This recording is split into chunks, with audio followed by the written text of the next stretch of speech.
The Elks Club. I just got permission to film inside the lobby here. So just a history of the building and stuff. I'll start over here where the history is. A little bit of elevator, may not bad. This is the Hall of Elkdom, Benevolent and Protective Order of Elks, Lock Cabin Lodge, number 182. An elk is never forgotten, never forsaken to our absent members. Elk's new addition was added on. This is what it looked like before. This was added on in 1933. You are now standing in the Simon Scott House, a Greek revival historian structure built as a residence of Simon Scott, a successful dry good merchant in Lock Haven. According to the Clinton County Historical Society, during the period of he owned more downtown buildings than any other individual. The new section of the Elks Club was added to the Scott House after 1933. The basement of this historic structure contains fireplaces, kitchens, and tunnels that cross under Main Street. Until now, I would say probably one person owns more. Okay, here I'm just going to film this a little bit. This is just some of the members' names up here in the top. It goes back clear, right here, it goes back to 1891 is the most. I'll step back and show you what the PPO, Lock Haven Lodge, number 182, Institute, January 1489. January 1489, January 14th, 1891.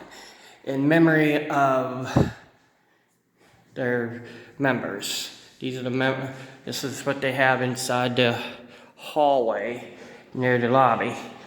Both sides have them. You would have to come down and ask for. I had to ask for permission. I'm not gonna throw their names out on here. I was asked not to put the names out. Here's the front door. I'll show that a little later. All right. Okay, here's the lobby here, which has Jeremiah Church, the trolley system, the old opera house, and the old. That's not the original. That's one of the ones before this courthouse as we have now. That's an old courthouse.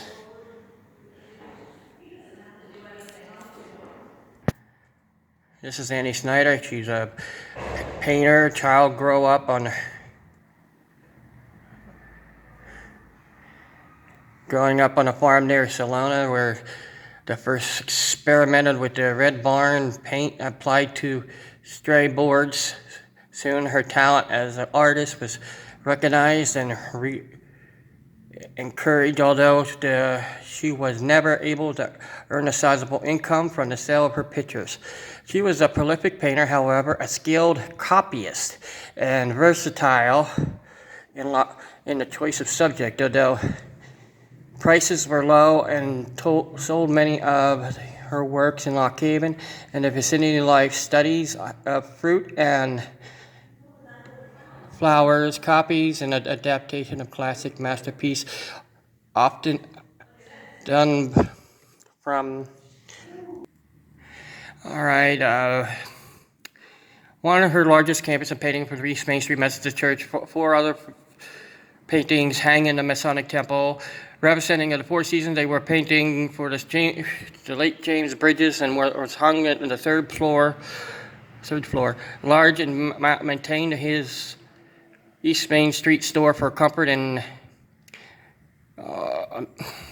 pleasure for his customers. Although was one of the most widely known artists who plied their brushes in Clinton County, she was contemporary of several other great abilities and talent. Two men of high professional skill and reputation were Paul H. Welsh, Lock Haven, and George Pletcher. Blanchard. Their works, more than Annie, reflected the local landscape. Although they also had painted and traveled abroad, there were a good many amateur painters too in her days, including a lady of Salona whose taste in choosing Subject for her brush was similar to Annie Snyder's. The lady whose home was not far from Annie's had one of her own canvases hanging in her living room, a fairly large painting of cows in a meadow. One day, the story goes, Annie Snyder was visiting in the neighbor's home. Noticing a picture on the wall, she whipped her brush from her pocket, saying, "I see that I forgot to sign the painting."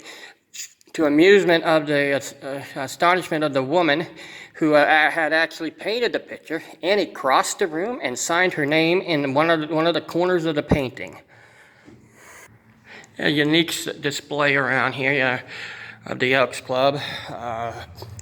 Right here is about Bogro Nip and setter Annie M. Snyder again, local accomplished artist. Annie M. Snyder, world renowned for her many works, was born in Salona. 1852, she had some early instruction in Philadelphia under M.O. Kett from Nuremberg, Germany. She eventually returned to Lock Haven, where she remained until her death in 1927. You will find her work in Clinton County Courthouse, Heisey Museum, Masonic Temple, and art galleries throughout the country. The original found its way to the Lock Haven Elks Club and was severely damaged in 1972 Agnes flood. Its restoration was undertaken in New Jersey and funded by Stephen Horman Trust. Well, how can I do this? Well, that's the original up there. I'm not going to show you what the painting looks like completely. It's nudity in it.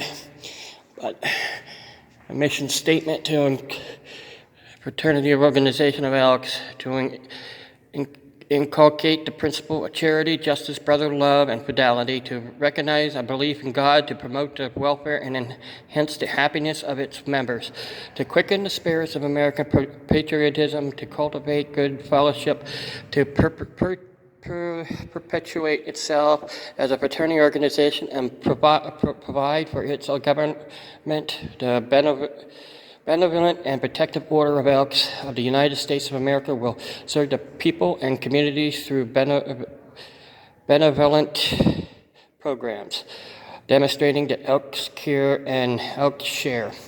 Lodge Office Board and Directors. Well, they have a statue from the Ming Dynasty in here.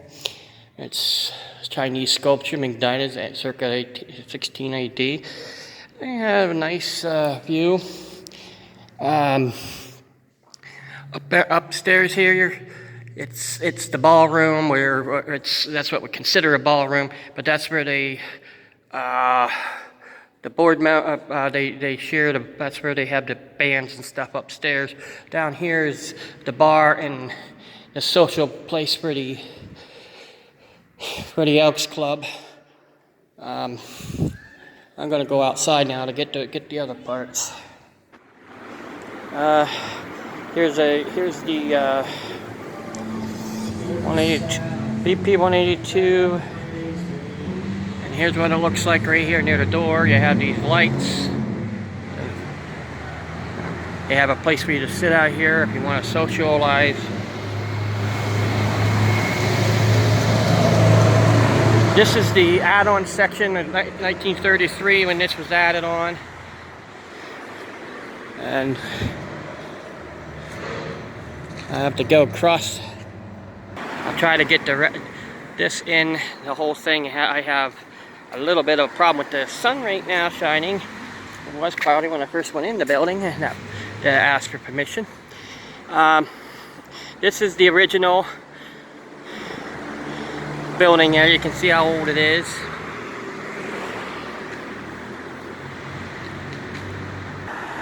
Okay, BPOE number 182. I'm going up this side, showing you what it looks like, and look at that old light up there. You can see the old design of the buildings. I'll just take a good look up above. If you can't see what it looks like, you can see the old windows in there too. The Simon Scott House, Elks Lodge, number 182, 216 East Main Street, has been placed on the National Register of Historic Places, Greek Revival style, circa 1854. Here's a flag which is complimented Terry Carmen and Sean Banfield. The American flag and pole Daniel 2 donated to Lock Haven Elks Lodge 182 by Terry Carmen and Sean Banfield. I guess I'm not allowed to film the rest today. Sorry, I had to wait till the flag moved.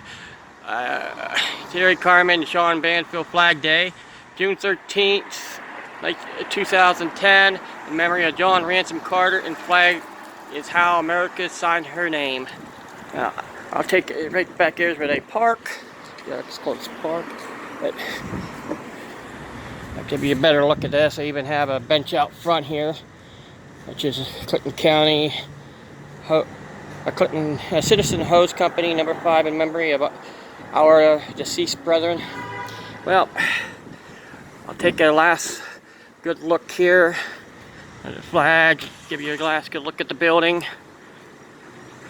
and I'll take it right to the end here to that old design there, and you have a good day. I mean, I had to ask permission to get in here, so you guys hope you appreciate what I filmed. You have a good day.